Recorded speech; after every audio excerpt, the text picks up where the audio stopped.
La question du genre au Sénégal englobe le domaine social, culturel, politique, économique et éducationnel.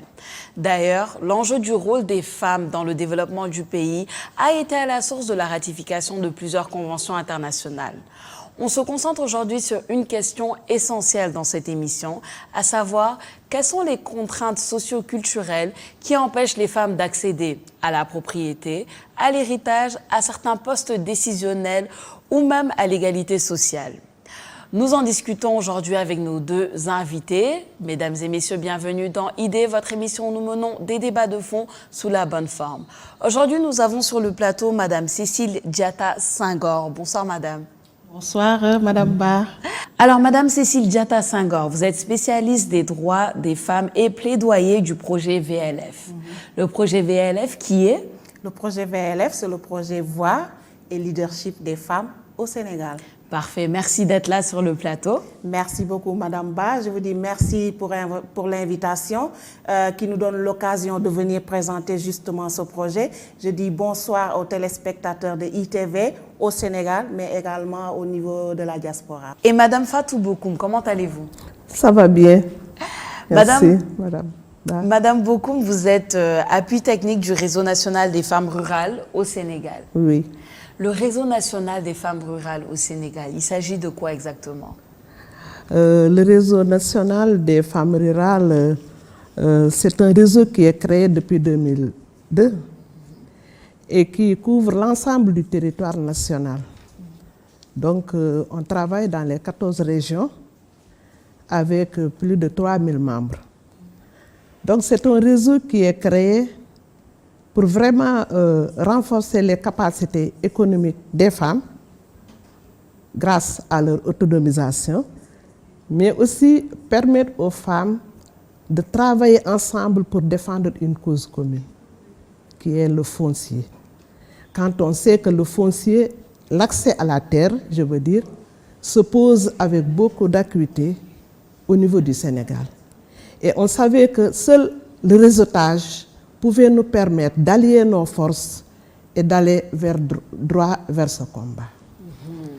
Entre autres, il y a aussi le fait de pouvoir valoriser les compétences locales au niveau national, quand on sait que le monde rural est composé d'actrices de développement qui ont besoin d'être capacitées et de pouvoir aussi tenir des problèmes, des questions de lobby et de plaidoyer pour vraiment faire infléchir les décisions au niveau de l'État.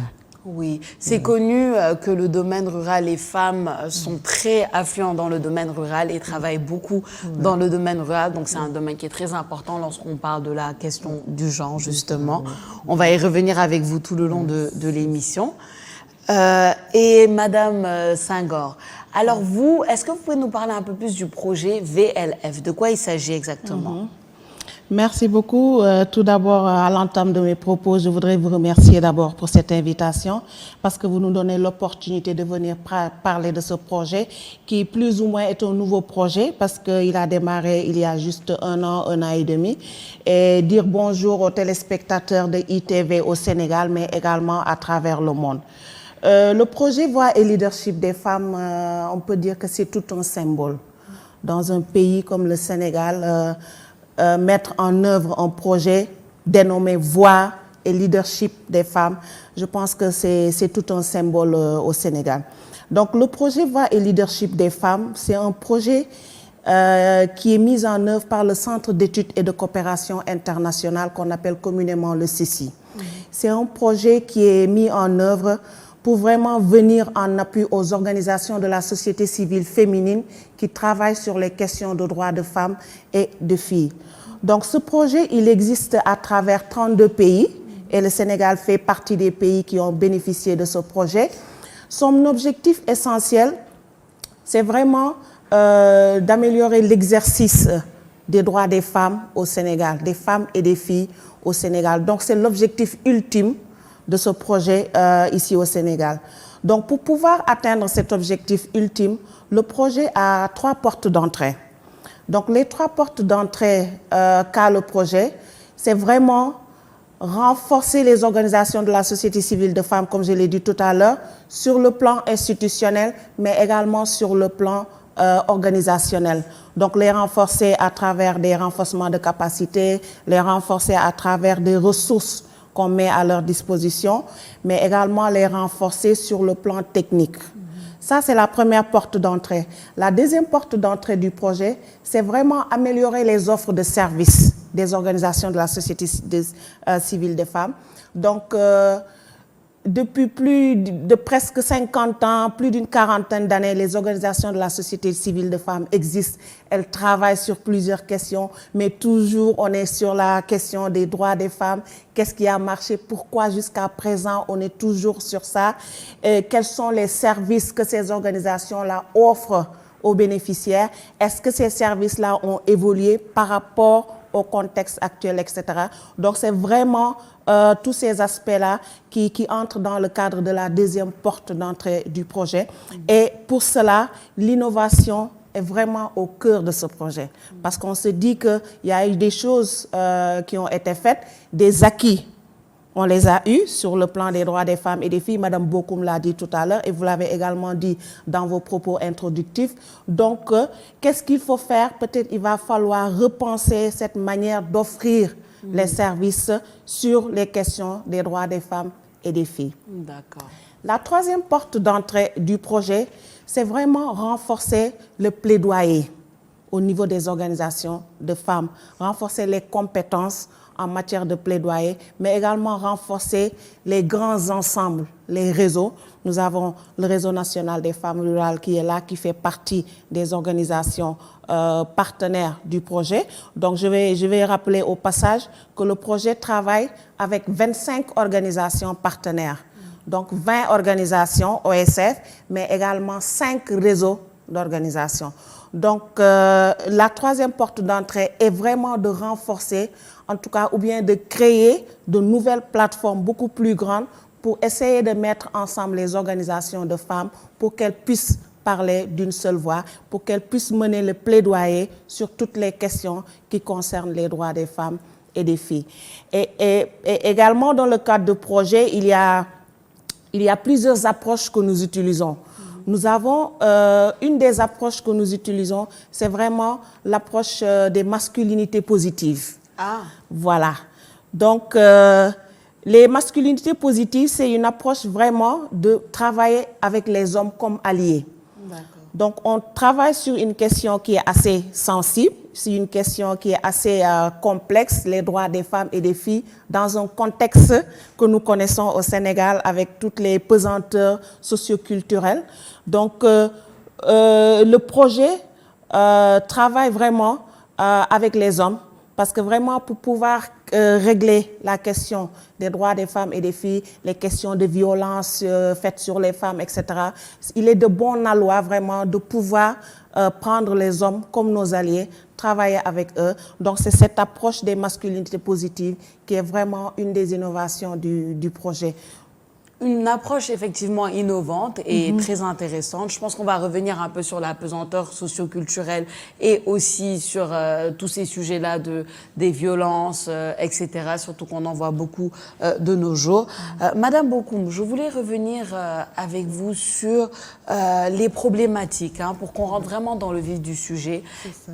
Quelles sont les problématiques premières, vous qui travaillez justement comme appui, que rencontrent ces réseaux des femmes rurales qui travaillent beaucoup par rapport à, par exemple, la réception de financement ou encore la liberté d'expression, encore les plateformes qui leur permettent justement de parler de leurs problématiques. Quelles sont ces difficultés et ces blocages ? Merci. En tant que réseau national des femmes rurales, effectivement, nous avons rencontré beaucoup de difficultés à la création. Et je veux louer en tout cas le travail de toutes ces femmes qui sont passées au Sénégal. Et je veux citer par exemple Marie-Angélique Savané, qui a créé un document sur Yewwi vraiment pour libérer les femmes. Donc au niveau concret sur le terrain, nous en tant qu'animation, notre souci premier était l'épanouissement de la femme. Faire en sorte que la femme puisse être informées, formées et travailler au même pied d'égalité que l'homme sur le terrain. Ce n'était pas une chose facile parce que en milieu rural, il y a ce qu'on appelle l'arbre à palabres. C'est au niveau de cet arbre que les décisions sont prises. Il se trouve que quand les décisions même concernent les femmes, ce sont les hommes qui prennent ces décisions à leur place. Donc il fallait se battre pour que les femmes puissent s'épanouir, s'informer et vraiment avoir le courage d'affronter les décisions et prendre leurs propres décisions. Ça, c'est au niveau de l'épanouissement. Passé cette étape, nous sommes passés à l'étape promotion de la femme. Maintenant que la femme s'est épanouie, il fallait qu'on la promouvoie. C'est en ce moment qu'on parle de la discrimination positive. Et cette discrimination positive nous a permis d'attirer, en tout cas la gente féminine, de l'aider à côté, renforcer ses capacités pour mieux équilibrer la balance entre les hommes et les femmes. C'est quoi la discrimination positive? Travailler uniquement pour les femmes, pour que les femmes puissent vraiment aller de l'avant. Okay. Sans les hommes, hein, Okay. Parce qu'on s'était rendu compte que les hommes étaient devant. Donc, une société est composée d'hommes et de femmes. Si les femmes sont derrière, il faut trouver des stratégies pour rattraper les hommes. Donc, nous avons mis en place une politique de discrimination positive qui nous permettait de financer les femmes, rien que des projets de femmes, de renforcement de capacité des femmes, des activités pour les femmes. Je suis sûre que cette discrimination a eu beaucoup de retours. Oui, beaucoup de tollés. C'est en ce moment qu'on nous parlait de féministes, on nous textait de féministes pour dire qu'on est là seulement pour la cause des femmes. Ouais. Mais le concept a évolué. Quand nous avons évalué, on s'est rendu compte que les femmes étaient là et sont devenues braves. Elles sont promues parce qu'il y avait aussi l'apport de ressources. Alors nous avons commencé à intégrer le concept genre. Genre et développement. Nous nous sommes rendus compte que dans une société, il y a les hommes et les femmes. Donc pour arriver à un développement harmonieux, il faut que les deux parties soient au même niveau de formation, d'information et de développement. C'est pourquoi nous avons abordé l'aspect genre et développement pour faire du genre un concept de programmation des activités, mais un concept aussi d'évaluation de la position des femmes au niveau du mouvement féminin. Alors, pendant plusieurs années donc, nous avons travaillé pour que le genre puisse vraiment être un outil. Ouais. La compréhension... Passer du genre, voilà, si vous permettez, parce que c'est l'évolution des concepts que je suis en train de dire.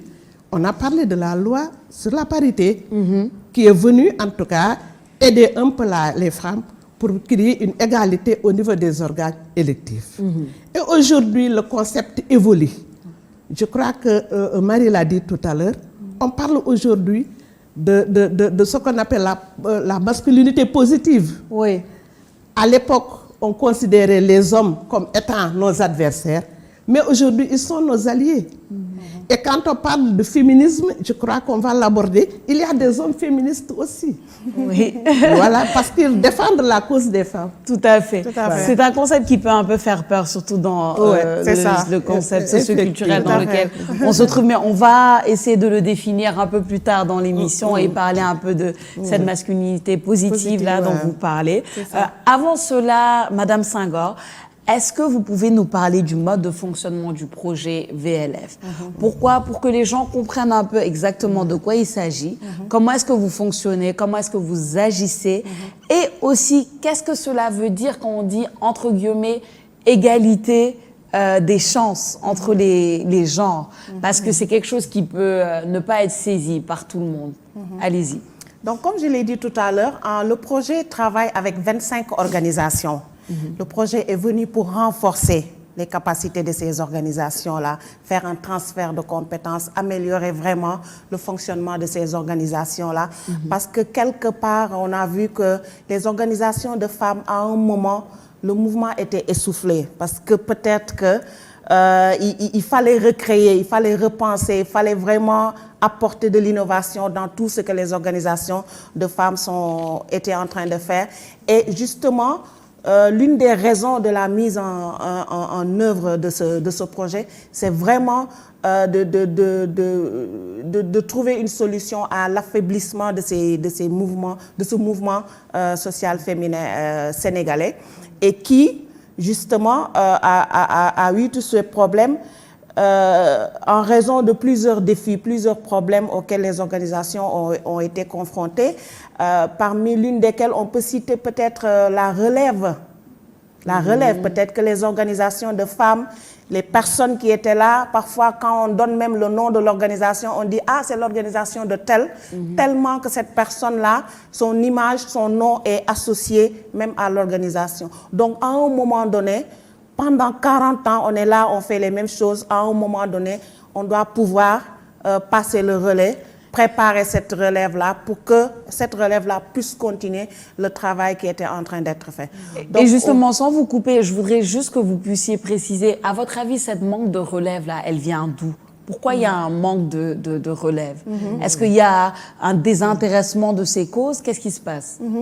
Quelque part, le manque de renouvellement peut être justifié. Hein. Je pense qu'au niveau de l'exercice d'autodiagnostic, j'ai oublié de le préciser, donc avant la sélection des 25 organisations dont je parlais tout à l'heure, on a eu à mener un exercice d'autodiagnostic de ces 25 organisations avant de les sélectionner dans le projet. Donc au cours de cet exercice d'autodiagnostic, pendant lequel on est parti pendant 2 jours, au sein des organisations pour vraiment voir l'organisation, son fonctionnement, faire son diagnostic à l'intérieur, que ce soit sur le plan de la communication, sur le plan du suivi-évaluation, sur le plan du plaidoyer, etc.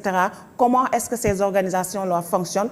Donc, au cours de cet exercice d'autodiagnostic, il est ressorti que c'est la question de la relève est parfois due également au fait que les jeunes ne sont pas vraiment intéressés à cette question sur laquelle ont travaillé nos mamans pendant plusieurs années. Elles ont d'autres aspirations qui ne sont pas forcément les aspirations des personnes qui ont dirigé ces organisations. Parce qu'en général, ces mamans, elles ont travaillé pendant plusieurs années. Certaines ont vendu leurs bijoux, certaines ont vendu beaucoup de choses pour pouvoir mettre en place ces organisations-là. C'est tout un sacrifice. Voilà, c'est tout un sacrifice que peut-être certains jeunes de maintenant ne sont pas vraiment, je dirais pas tous, ne sont pas vraiment prêts à faire, parce qu'en général, lorsqu'on va pour une activité, les jeunes, ils vont toujours te dire, bon, qu'est-ce que je vais gagner là-bas, ou bien qu'est-ce que je vais avoir? Moi, j'ai d'autres aspirations à aller chercher le pain quotidien. Ça peut se comprendre. Le contexte de nos mamans de 40, il y a 40 ans est différent du contexte présent. Donc, quelque part, on peut comprendre ça. Donc, sur le plan de la relève, je pense qu'il y a cet aspect-là qui peut être un frein à cette relève-là. Donc, par rapport au fonctionnement, je parlais de l'exercice d'autodiagnostic qui a été fait de ces 25 organisations. L'exercice d'autodiagnostic a révélé les forces et les faiblesses de ces organisations-là. Donc, il ne s'agit pas seulement de voir les faiblesses, mais il y a quand même des forces au sein de ces organisations-là. Donc, une fois que cet exercice a été fait, que les 25 organisations ont été sélectionnées, maintenant, nous sommes passés à la phase de l'élaboration de leur plan de renforcement de capacité. Donc, en faisant le diagnostic, on leur a dit, OK, on va sortir les forces, on va sortir les faiblesses, mais également, vous allez nous dire quels sont vos besoins. Vous avez des faiblesses au niveau de la communication, OK, donc notre besoin, c'est d'être renforcé en communication. Donc, au sortir de cet exercice d'autodiagnostic, on a élaboré le plan de renforcement de capacité pour chaque organisation. Donc, pour le moment, juste après le plan de renforcement, maintenant, on est dans la mise en œuvre de ces plans de renforcement de capacité qui ont déjà démarré. Je pense que Mme Bokoum pourra beaucoup plus en dire quelque chose. Donc, que ce soit pour les 20 organisations, mais également pour les 5 réseaux d'organisations avec lesquels nous travaillons. Donc, nous les renforçons sur le plan financier, donc en leur donnant des financements pour les activités qu'elles voudraient bien mener. Par exemple, pour certaines organisations, elles ont besoin d'organiser une assemblée générale. Parce qu'il y a des organisations qui, le mandat de la présidente est fini depuis des années, mais par faute de ressources, Ouais. par manque de ressources financières pour l'organisation de cette Assemblée générale, elles n'ont pas pu tenir cette activité. Donc, elles ont, dans le cadre de leur plan de renforcement, souhaité à ce que le projet leur finance cette activité d'organisation de l'Assemblée générale. Donc, c'est un peu comme ça que fonctionne le projet. Je pense que Mme Bokoum pourra en ajouter également parce que son organisation est membre. C'est une organisation très structurée, comme on le voit. Madame Bokoum, vous voulez rajouter quelque chose à cette explication? Voilà, c'est pour dire que le réseau, comme elle l'a dit, le réseau national des femmes rurales a été sélectionné comme réseau bénéficiaire, en tout cas, de l'appui du VLF. D'accord. Et c'est aujourd'hui l'occasion pour saluer l'approche, en tout cas, qui nous a permis de faire le diagnostic de nos organisations, de connaître nos points forts et nos points faibles, et en retour mettre en place un plan d'action. Et aujourd'hui, nous sommes en train de travailler autour du renforcement des capacités. On vient de sortir d'un atelier sur le réseautage, le plaidoyer et les techniques de négociation. Donc un atelier très intéressant qui a regroupé l'ensemble, en tout cas, des réseaux pour leur permettre de se renforcer à ce niveau-là. Au niveau du réseau national des femmes rurales, nous sommes en train de travailler au niveau des polluants organiques persistants. Donc le VLF nous a aidés à amplifier cette activité jusqu'à Bignona.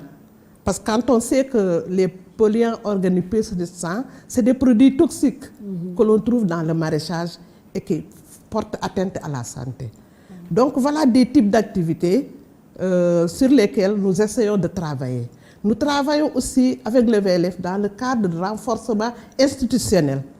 Le diagnostic a démontré qu'on avait des problèmes de capitalisation, des problèmes de gestion, en quelque sorte une gestion correcte, et entre autres problèmes d'organisation. Donc on va certainement, dans les mois à venir, travailler autour de tout cela. De tout cela, Voilà. d'accord. Allez-y. Ce que j'aimerais ajouter également par rapport au projet, c'est que vraiment, une de nos cibles, c'est vraiment les femmes vulnérables. Les femmes vulnérables et les femmes qui se trouvent dans les zones les plus reculées du Sénégal. Parce qu'au sein du projet, il y a cette approche de l'intersectionnalité dont on parle, parce que l'intersectionnalité, ça a un rapport également avec ces vulnérabilités-là. Donc, au sein d'une même femme, on peut retrouver plusieurs vulnérabilités. Donc, une femme, par exemple, qui habite dans le fin fond du Sénégal peut être une femme handicapée. Elle peut être une femme handicapée en même temps une femme excisée. Elle peut être une femme excisée en même temps une femme non scolarisée, etc. Donc vous voyez un peu toutes ces vulnérabilités au sein d'une seule femme. Donc le projet travaille vraiment à ce niveau-là, à aider ces femmes-là. Voilà, d'où justement peut-être la sélection de l'association des femmes rurales comme bénéficiaires, on peut le comprendre. Tout à fait. Et Madame Bokoum, si j'en reviens à vous, en ricochant un peu sur ce que Madame Senghor a dit par rapport à ces femmes vulnérables, j'aimerais vous poser la question, on est en 2020, par rapport à l'éducation, la scolarisation des jeunes filles, ou encore où est-ce qu'on en est aujourd'hui quand on parle d'éducation des jeunes filles? Est-ce que ça a évolué, vous qui travaillez un peu dans ce domaine-là? Est-ce qu'on a plus de filles scolarisées? Est-ce qu'on stagne un peu? Ou on a toujours cet effet où les filles rentrent à l'école mais ne terminent pas, etc. Ou encore aussi la question de la violence conjugale, la violence faite aux femmes, les violences faites aux femmes. Comment est-ce que c'est traité? Est-ce que c'est traité d'une manière un peu plus objective aujourd'hui? Qu'est-ce que vous pouvez dire de ces causes-là? D'accord, merci Sophie. Je crois qu'au niveau de la scolarisation des jeunes filles, on a vécu ce qu'on appelle la déperdition scolaire. Les enfants, les filles allaient à l'école, mais elles n'y restaient pas. Alors, il y a des organisations de femmes que je salue aujourd'hui, comme la SCOFI, composée d'enseignantes et d'autres organisations qui s'occupent du maintien des filles, de la scolarisation, mais de leur maintien aussi à l'école. Donc je crois qu'avec ces approches, quand même, la situation est en train de changer. Mais à notre niveau, en tant que société civile, nous essayons de récupérer cette déperdition scolaire et nous les formons à travers l'entrepreneuriat. Parce qu'il n'est pas dit que bon, la fille, elle ne réussit pas à l'école, mais elle peut réussir dans d'autres domaines techniques, transformation des produits, la couture, la cuisine, etc. L'alphabétisation. Nous avons beaucoup travaillé sur l'alphabétisation. Parce qu'on sait qu'aujourd'hui, 80% des femmes rurales sont analphabètes. Et le fait d'être analphabète, ça met en tout cas en péril toutes les activités de développement qu'elle entraîne. Ça les rend vulnérables. Ça les rend vulnérables parce qu'il y a des problèmes de gestion qui se posent. À l'époque, nous avons ouvert donc des classes d'alphabétisation, vraiment pour former ces filles à une alphabétisation fonctionnelle. Donc, une alphabétisation basée sur les activités des femmes. Donc, à ce niveau-là, je crois que beaucoup de choses vont changer. Par rapport maintenant aux violences, ça c'est le nerf de la guerre, comme je l'ai dit. Hein. Chaque jour, on entend des cas de viol, des cas de meurtre, des cas de maltraitance. C'est comme si on n'écoutait pas les organisations de femmes. Et pourtant, il y a des organisations de femmes qui sont là, qui sont en train de travailler à ce niveau-là. Mais heureusement que le viol, aujourd'hui, est un acte criminel. Oui. Je crois que ça va dissuader les violeurs. Est-ce que vous pensez que ça a son effet? Je crois bien. Mais il faut continuer toujours la sensibilisation, continuer le plaidoyer et continuer toujours l'information et la communication. D'accord. Je voudrais ajouter un peu par rapport à l'éducation dont elle parlait tout à l'heure. À la base, je suis enseignante de formation. Donc voilà, je suis éducatrice formatrice à la base. Et je pense qu'il y a beaucoup d'évolution, en tout cas par rapport à la scolarisation des filles, parce que moi, pendant le temps que je travaillais à l'école, j'intervenais également sur ces questions d'accompagner les filles à rester à l'école, un peu le maintien, tout ça. Il y a beaucoup d'évolution, mais on ne doit pas croiser les bras. Il y a toujours un combat qui doit être mené pour que ces filles-là, qu'elles soient maintenues à l'école, mais qu'elles soient maintenues à l'école jusqu'à un certain niveau. Pas seulement venir au niveau du BFM ou bien du bac. On aimerait bien avoir des docteurs, des femmes docteurs, etc. à l'université, des professeurs. Donc le combat doit continuer dans ce sens-là.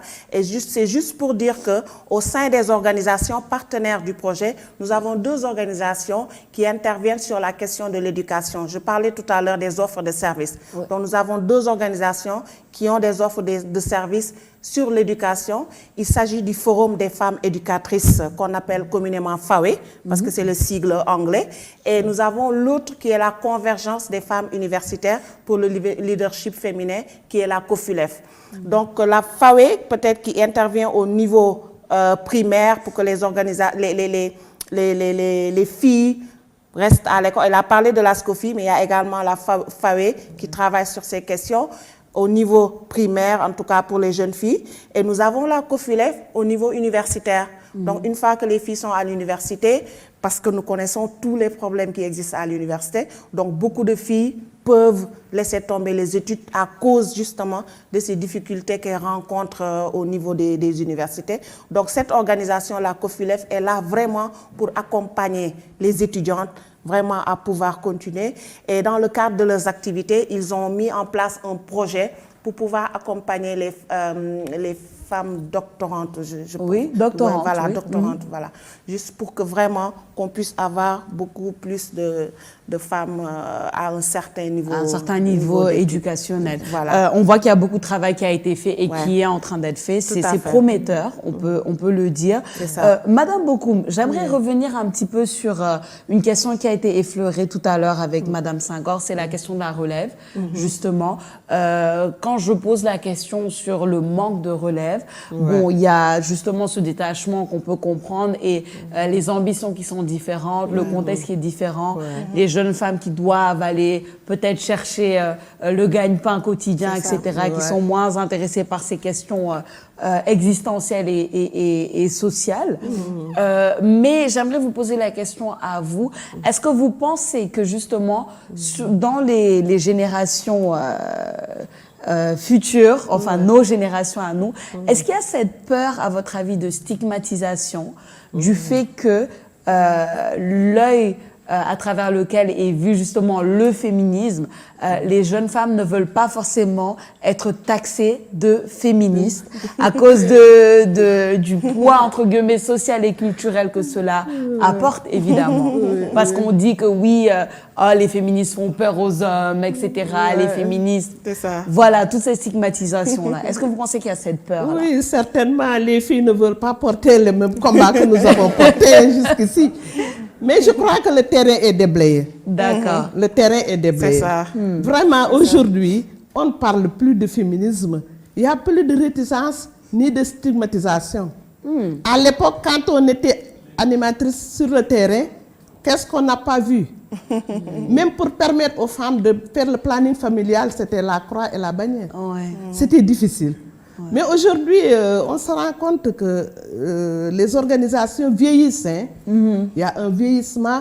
D'ailleurs, c'est sorti dans le diagnostic. Un vieillissement des organisations. C'est ça.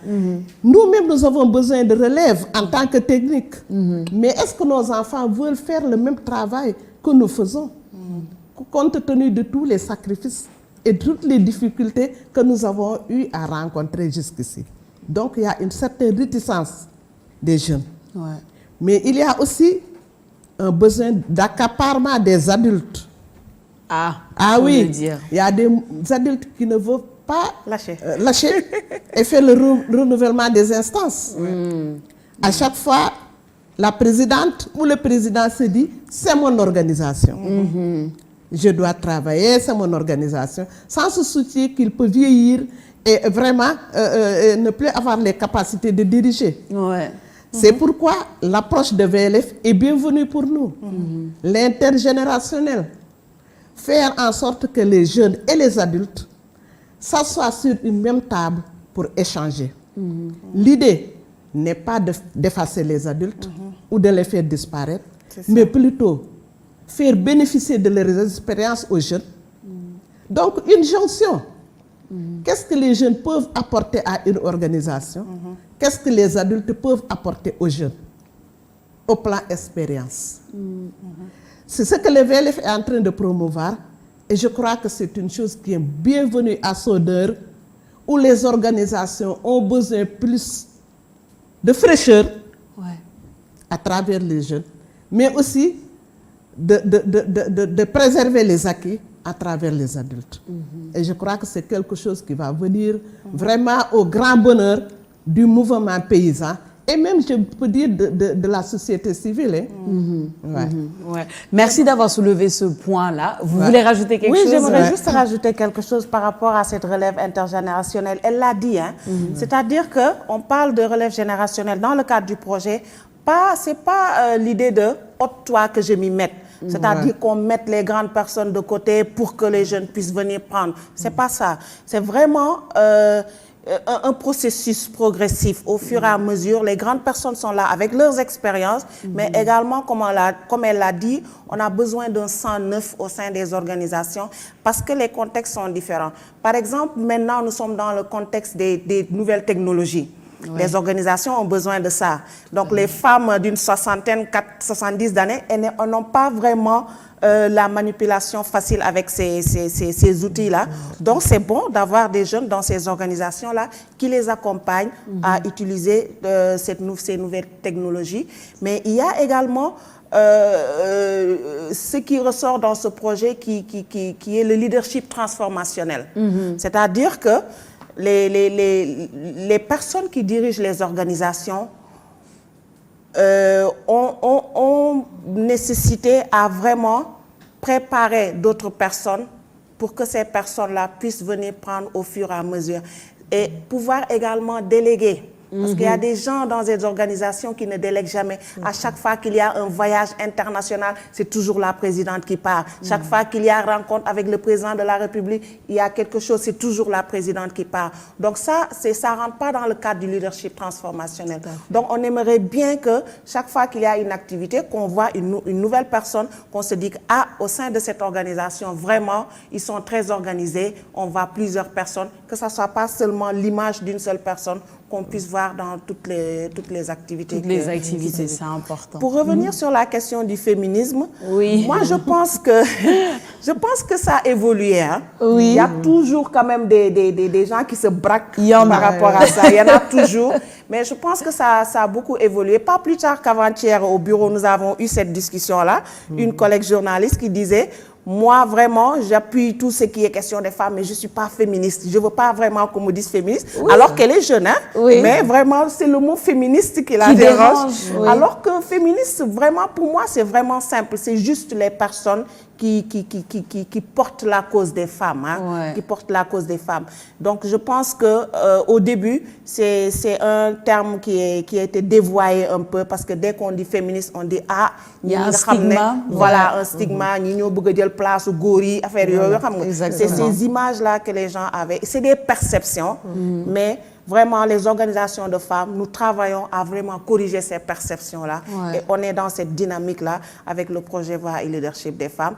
Et toujours sur la question du féminisme, nous prévoyons organiser, je pense, on a besoin d'organiser un grand débat ou bien des discussions sur cette question voilà, de féminisme.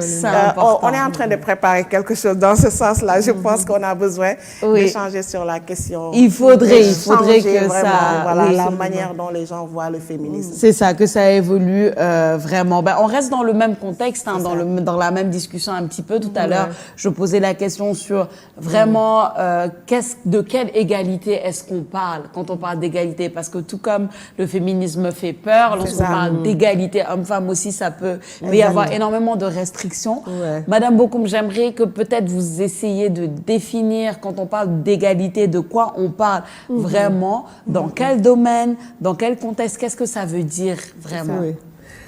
En parlant d'égalité, les gens, quelquefois, ils ont peur. Hein, parce qu'ils disent que l'homme et la femme ne peuvent pas être traités au même pied d'égalité. Bah oui. Mais en parlant d'égalité, ici, c'est des questions de droit. L'homme et la femme, c'est des êtres humains. Donc, ils ont le plein droit.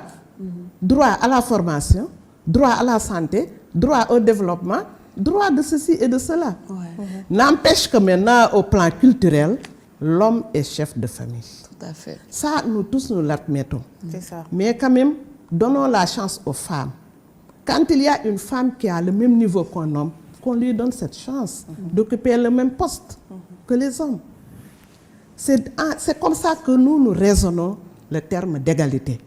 Mais ce n'est pas une égalité de force ou d'égalité de pouvoir familial, mais égalité dans le pouvoir de développement.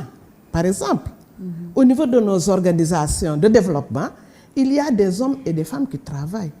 Donc, il faudrait que les femmes aussi, qu'on leur donne l'opportunité de s'assumer, l'opportunité de montrer de faire des preuves de leur capacitation, au même pied d'égalité que les hommes. C'est comme ça qu'il faut le voir. C'est plus une question légale, sociale que culturelle. Oui, juste pour appuyer, c'est beaucoup plus dans le sens du développement, cet aspect égalité des sexes. Donc moi, j'ai l'habitude de penser que quand on parle d'égalité des sexes, c'est vraiment que moi, en tant que personne, j'ai deux pieds. Pour pouvoir marcher normalement, vraiment, je marche avec mes deux pieds. Mais si j'ai un seul pied, je peux avancer, mais vraiment la manière dont je vais avancer ne sera pas une manière peut-être rapide, mais ou bien une manière efficace, etc. Donc on a besoin des deux pieds pour pouvoir aller vraiment là où on veut aller, c'est-à-dire vers le développement. Donc pour que le développement puisse être vraiment effectif, il faut qu'on y aille avec les femmes et les hommes et donner les mêmes opportunités aux hommes qu'aux femmes. Pour moi, la question de l'égalité de sexe, c'est à ce niveau-là qu'il faut vraiment le voir. Donc, juste pas pour dire que les femmes viennent pour être au-dessus des hommes, etc., ou bien les femmes veulent remplacer les hommes. Moi, je ne crois pas à ça. Personnellement, pour moi, la question de l'égalité des sexes, c'est une question d'opportunité, mais également de droit, comme elle l'a dit. C'est-à-dire que si j'ai le droit de faire quelque chose, que je puisse exercer ces droits-là comme toute autre personne qui est dans ce pays. Si on le prend sur la question de la violence, nous avons cette question de refus de paternité qui existe, c'est-à-dire que un homme peut enceinter une femme et refuser la paternité. Ça, on n'est pas dans les mêmes droits. Le pays est composé d'hommes et de femmes, de garçons et de filles. Donc, si on veut vraiment aller vers ce développement, donc ce développement doit compter avec les femmes, mais également avec les hommes. Donc, pour moi, la question de l'égalité de sexe, c'est également donner les mêmes droits, comme elle l'a dit tout à l'heure. Ça, c'est au niveau des droits, mais également des opportunités pour les femmes et pour les filles, pour les femmes et les hommes, pour les garçons et également pour les filles. Et comme vous le dites, c'est un peu compliqué lorsqu'on parle de question de l'égalité au Sénégal, mais pour moi, il y a encore du travail à faire. Les choses ont évolué, mais il y a encore du travail à faire. Et je pense que l'éducation, le fait que les gens aillent à l'école, contribue beaucoup à pouvoir changer les mentalités. Donc c'est pourquoi nous, dans le cadre des masculinités positives, nous commençons à travailler sur les garçons dès le bas âge. Et je pense même dans l'éducation à la maison, on doit commencer dès le bas âge à pouvoir inculquer certaines valeurs aux garçons, mais également aux hommes pour qu'elles puissent avoir une autre vision de la femme, que la femme ne soit pas un objet, ou bien que vraiment on a toujours le droit de xoqatal jigéen, on va dire ça en wolof. Voilà, donc c'est ça quoi. D'accord, intéressant. Madame Bokoum, j'aimerais toucher sur la question du financement. Tout à l'heure, on a un peu effleuré ça justement. Comment ça se passe? On va, pour le dire, comment ça se passe et où est-ce qu'on en est pour le financement des associations comme la vôtre? Voilà, au niveau du réseau national des femmes rurales, nous comptons d'abord sur le financement autonome, l'autonomie. Donc, c'est un réseau qui est créé avec des organisations à la base. Et il faut faire une distinction nette entre le rôle du réseau au niveau faîtière et le rôle des organisations membres du réseau.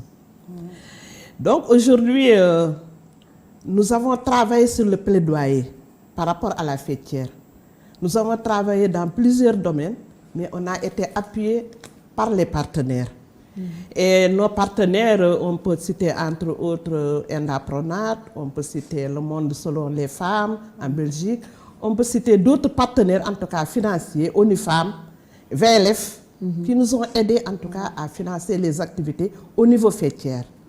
Mais aujourd'hui, on a tiré des leçons avec le Covid. On s'est rendu compte qu'il faut compter sur soi-même. Il faut développer les capacités d'adaptation. Et là, c'est le moment d'interpeller les organisations de base pour leur permettre d'autofinancer les activités à travers des activités génératrices de revenus. Donc je crois que si on essaie de générer les activités à la base, à la longue, ça peut soutenir le financement et le rendre pérenne. Mais compter toujours sur l'aide extérieure, quelquefois ça pose beaucoup de problèmes, surtout quand il y a des aléas ou des problèmes comme le Covid ou d'autres, en tout cas, difficultés qui peuvent survenir. Qu'on ne peut pas forcément gérer. C'est ça. C'est ça. Allez-y. Lorsqu'on faisait l'exercice d'autodiagnostic, il y avait une session sur la gestion financière, etc. Et il y avait un sous-thème qui était la mobilisation des ressources. Donc on a diagnostiqué un peu les organisations pour voir comment elles captent les ressources pour qu'elles puissent fonctionner. Et on s'est rendu compte que c'était une question un peu compliquée au sein des organisations. Comment elles peuvent capter? Beaucoup d'organisations ne savaient pas qu'elles pouvaient postuler à des appels à projets, etc. Et pour postuler à ces appels à projets, comment est-ce qu'on doit faire, etc., etc. Donc tout le système qui est là, qui est au bénéfice de ces organisations-là. Donc comme elle l'a dit, c'est le moment pour les organisations de repenser un peu leur manière de pouvoir être financées. Et une des manières d'être financées, c'est justement l'autofinancement. Donc il faut que les organisations maintenant commencent à réfléchir sur comment s'autofinancer. Nous avons l'une des organisations partenaires du projet qui est la Professe, qui est à Kaolack. a développé un système d'autofinancement en construisant un centre dans lequel ils peuvent capter des fonds, genre une petite auberge ou bien un hôtel, etc. Les gens peuvent venir là-bas et ils ont mis là-bas en place une salle de conférence, etc., que les gens peuvent louer. Donc ça, c'est une manière pour eux de mobiliser les ressources pour le fonctionnement de l'organisation. Donc, et d'autres organisations également essaient de voir comment capter les fonds pour pouvoir fonctionner. Et comme elle l'a dit, cette pandémie est venue vraiment, elle est survenue, on ne s'y attendait pas. Et ça a créé beaucoup de problèmes de ressources au sein des organisations. Et même avant la pandémie, il y avait la rareté. Maintenant, les partenaires financiers et techniques ne finançaient plus beaucoup les organisations. Les organisations n'arrivaient pas à avoir des financements pour leur fonctionnement. Et avant-hier, lorsqu'on faisait l'atelier justement sur le réseautage, la question est beaucoup ressortie de la mutualisation des efforts des organisations. Donc, non seulement mutualiser les efforts, mais également mutualiser les ressources. Parce que de plus en plus, les partenaires techniques et financiers préfèrent travailler avec de grands groupes, des consortiums, plutôt que de donner le financement à de petites organisations. Ils préfèrent les donner à de grands groupes. Donc, d'où la question de la synergie qui est importante au sein des organisations de femmes, mais également de la coordination pour pouvoir mettre les choses ensemble, pour pouvoir capter de grands financements. Parce que je pense qu'il y a une étude qui était ressortie qui disait que 2/3 des organisations de femmes ne fonctionnaient pas avec pas plus de $50 000. Donc, ce n'est pas beaucoup d'argent. C'est pas beaucoup d'argent. Donc, c'est des petits financements que les organisations de femmes ont. Si elles se mettent ensemble, elles mutualisent leurs efforts, mais également mutualisent leurs ressources pour pouvoir avoir de grands autour d'une cause commune en plus. Voilà, autour exactement. d'une cause commune. Quelque chose qui m'étonne, là on arrive presque à la fin de l'émission et il faut que je relève cela parce que en parlant de financement, je vous ai entendu parler d'autofinancement, d'investisseurs, etc., mais pas de l'État. Est-ce que l'État a une place ici? Est-ce que l'État a une responsabilité ou est-ce que vous avez carrément, vous vous êtes éloigné en fait, vous n'avez pas d'attente par rapport au gouvernement? Pourquoi l'État n'est pas revenu dans la question du financement? Non, moi, c'est vrai, je peux dire que au niveau, en tout cas, du réseau national des femmes rurales, l'État fait partie de nos partenaires. D'accord. C'est notre premier partenaire. D'ailleurs. Parce que toute la politique que le réseau est en train de faire, c'est pour appuyer la politique de l'État. Tout à fait. C'est vrai, quand même, nous collaborons avec l'État dans plusieurs domaines. Au niveau du service de l'agriculture, par exemple, nous recevons des semences chaque année que nous distribuons au niveau de nos membres. Donc, ça, c'est l'apport de l'État. Nous collaborons aussi avec le ministère de la Femme dans le cadre de ces activités. Donc, l'État est là. Mais sur le plan financement, encore, ça reste. Et je crois qu'il faudrait encore renforcer le plaidoyer, faire en sorte qu'on nous entende vraiment pour qu'au niveau de l'État, qu'on puisse bénéficier de l'appui. De l'appui, voilà. Tout à fait. L'État, à travers le ministère de la Femme, en tout cas pour ce qui est du projet, est là et il est présent. Mais je pense, Mme Bokoum l'a dit, comme c'est elle qui travaille beaucoup plus sur le terrain, elle voit l'apport de l'État, mais l'État n'est pas en reste vraiment dans l'accompagnement. Si ce n'est pas un accompagnement financier, ça peut être un accompagnement technique, etc. Mais il est quand même présent. Parfait, parfait. On en arrive presque à la fin de l'émission. J'avais prévu de terminer cette émission en vous demandant qu'est-ce que vous diriez justement à ces gens qui ont peut-être des préjugés ou voient d'un mauvais œil ces organisations-là qui font la promotion de la femme ou de l'égalité des droits entre les hommes et les femmes, etc. Mais je pense que tout le long de l'émission, vous avez répondu à cette question. Ce qui fait que je me retrouve peut-être à vous demander un message de la fin. Oui, c'est vrai, c'est pour dire que toutes ces personnes qui avaient une mauvaise perception, en tout cas du rôle des femmes pour leur taxer de féminisme, etc., nous les interpellons pour qu'ils soient nos alliés. C'est vraiment des alliés que nous cherchons et non des adversaires. Et je crois qu'un développement, Cécile l'a dit tout à l'heure, c'est comme un oiseau qui vole. une aile ne peut pas conduire un oiseau, il faut les deux ailes. Donc il faut l'homme et la femme pour vraiment créer un développement harmonieux au bénéfice de tout un peuple. Donc pour toutes ces personnes, nous leur disons que la femme, elle est au cœur du développement. Et si la femme, si elle est aidée, si elle est entretenue, si on lui donne ses droits, elle peut travailler à côté de l'homme vraiment pour arriver à un développement fructueux. Très beau message de la fin, Madame Voilà. Bokoum. Madame Senghor? Ce que j'aimerais juste ajouter, c'est pour dire que ce sont des perceptions. Et les perceptions, parfois, c'est un peu difficile de les enlever, à moins que ces personnes qui ont ces personnes-là puissent être en face de l'autre camp pour que des échanges puissent se tenir. Parce que parfois, on est dans notre coin, on a des perceptions, justement parce qu'on n'est pas allé vers la personne pour pouvoir avoir la bonne information, pour pouvoir changer cette manière de voir, changer cette perception-là. Ce sont des perceptions qui sont là, et je pense que des activités comme celle du projet VLF, comme celles toutes que les organisations de femmes sont en train de faire, sont là pour pouvoir changer ces perceptions-là.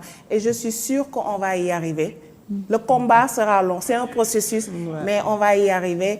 Et vraiment dire que avec cette situation que nous connaissons de la pandémie, etc., il est temps que vraiment que ce travail puisse être fait avec les deux. Avec les deux. Parce qu'on a vu, on est impactés tous. Tout à fait. Les hommes, les femmes, sur le plan économique, sur le plan social, nous sommes tous impactés, bien que les femmes soient beaucoup plus impactées parce que pour le volet économique, ce sont elles qui travaillent beaucoup plus dans le secteur informel, qui est un secteur très précaire, donc ils ont des salaires très précaires. Donc vraiment dire qu'il va falloir accompagner les femmes pendant cette période de Covid, et je pense que la relance économique qui est en train d'être préparée dans ce cadre-là va prendre en compte les femmes, parce que ce n'est pas beaucoup ressorti durant cette période-là, l'approche droit des femmes et des filles pendant cette pandémie, alors qu'il y a beaucoup de problèmes. Il y a beaucoup de problèmes. Ben, écoutez, mesdames, je vous remercie d'avoir partagé ce plateau avec moi. C'était une émission très enrichissante et peut-être un nouveau regard sur ce type d'associations-là qui sont pour la promotion de la question du genre au niveau social au Sénégal. Chers téléspectateurs, vous avez suivi votre émission Idées. Cette émission, nous menons des débats de fond sous la bonne forme. Je suis Sophia Ba. Nous remercions toute l'équipe technique et nos invités. Et nous vous donnons rendez-vous prochainement sur ITV.